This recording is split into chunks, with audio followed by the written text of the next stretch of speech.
RTO Chamba Omkar ने कहा कि जून से प्रदेश भर में परिवहन सेवाएं बहाल की जा रही हैं। जिला चंबा में भी 1 जून से रोजाना सुबह 7 बजे से शाम 7 बजे के बीच सड़कों पर बसें दौड़ेंगी। क्षेत्रीय परिवहन कार्यालय चंबा में शुक्रवार को एक विशेष बैठक का आयोजन किया गया, जिसकी अध्यक्षता क्षेत्रीय परिवहन अधिकारी चंबा ओमकार सिंह ने की। बैठक में जिले भर के ट्रांसपोर्टर मौजूद रहे। इस दौरान क्षेत्रीय परिवहन अधिकारी चंबा ओमकार सिंह ने ट्रांसपोर्टरों को आवश्यक दिशा निर्देश दिए। उन्होंने कहा कि प्रदेश सरकार के आदेशानुसार 1 जून से प्रदेश भर में परिवहन सेवाएं बहाल की जा रही हैं। जिला चंबा में भी 1 जून से रोजाना सुबह 7 बजे से शाम 7 बजे के बीच सड़कों पर बसें दौड़ेंगी। आरटीओ ने कहा कि बसों में चालक और परिचालक फेस मास्क अवश्य पहने। परिवहन विभाग द्वारा चालकों व परिचालकों को मास्क मुहैया करवाए जाएंगे। परिचालक यात्रियों से दूर रहें और सोशल डिस्टेंसिंग की अनुपालना सुनिश्चित करें। बसों को नियमित रूप से सैनिटाइज किया जाएगा। उन्होंने कहा कि चालकों व परिचालकों को अपने भोजन का भी विशेष ध्यान रखना होगा। बस में अधिकतम 60% सवारियां बिठाने का प्रावधान किया गया है। चालक व परिचालक हर एक नियम की अनुपालना सुनिश्चित करें। नियमों की अवहेलना करने वालों पर कोविड-19 नियमों के तहत कार्रवाई अमल में लाई जाएगी। आरटीओ ने कहा कि 31 जुलाई तक वाहनों के विभिन्न दस्तावेज मान्य होंगे।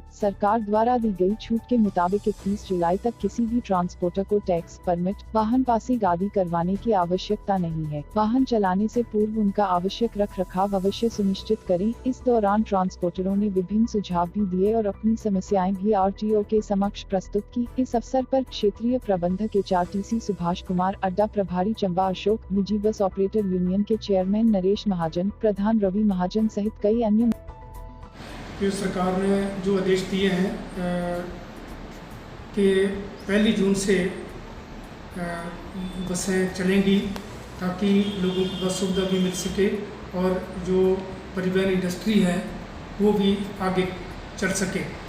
इसके लिए पिछले कल हमारे आयुक्त परिवहन श्री कैप्टन श्री JM पठानिया जी ने हमें विस्तार पूर्वक समझाया था, मार्गदर्शन किया है। उसी मार्गदर्शन को आज हमने हिमाचल पथ परिवहन निगम के प्रबंधन के साथ और निजी बस ऑपरेटर संघ और ऑपरेटरों को बनाया था, जिनके साथ हमारी इस विषय पर पूर्ण चर्चा हुई है कि डू एंड डोंट्स के बारे में उनको बताया गया, गाइडलाइंस के बारे में बताया गया और जो जो प्रिकॉशन हम बरत सकते हैं कोविड-19 को अवॉइड करने के लिए, बचाव के लिए, उसके बारे में हमारे जो प्रयास रहेंगे उनके बारे में विस्तार चर्चा की गई है।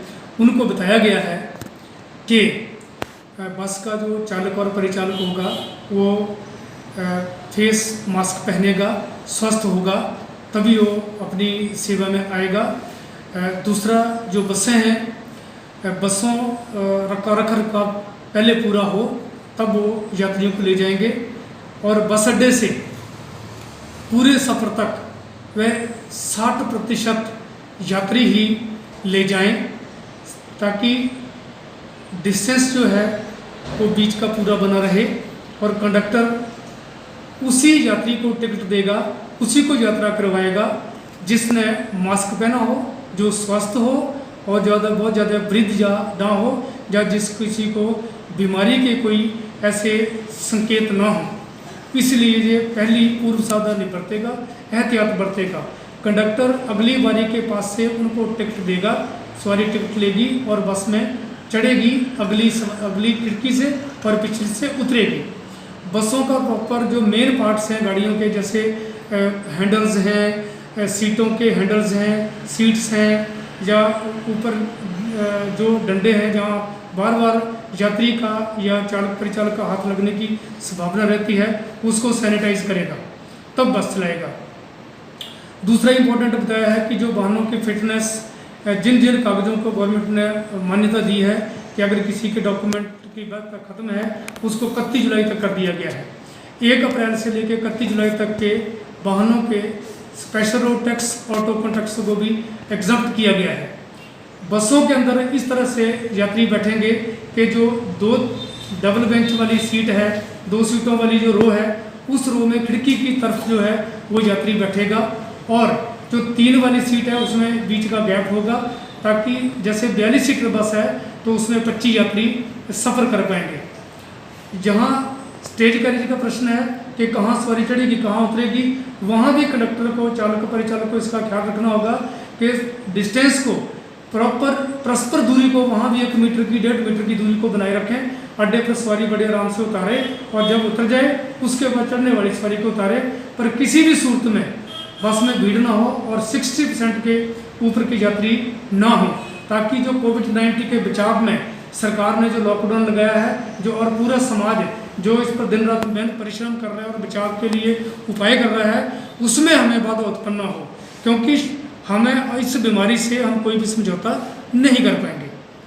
तीसरा पॉइंट है बस अड्डे के संचालन का।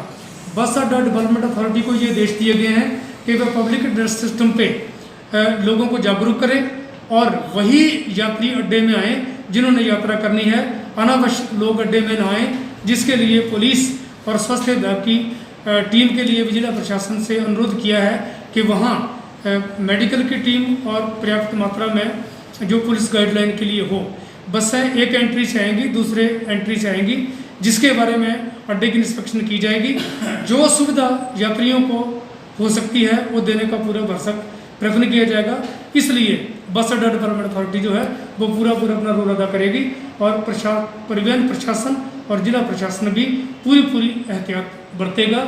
लोगों से भी अपील है कि लोग इसको अपने नैतिक और समय अपनी जिम्मेवारी समझें, ताकि ये बीमारी ना फैले और हमारा परिवहन व्यवसाय भी चले, लोगों को यात्रा की सुविधा भी मिले और रोजमर्रा के काम लोग आ भी जाएं। एक मेरा अंत में अनुरोध है कि यात्रा के लिए तभी आएँ जब बहुत ज़रूरी हो, जब आपके पास अपना निजी वाहन नहीं है तभी आएँ। कृपया किसी शौक या भ्रमण या अन्य किसी अपनी सुख सुविधा को, लग्जरी लाइफ को ध्यान में रखते हुए ऐसी परिवहन व्यवस्था से को ना अपनाएं।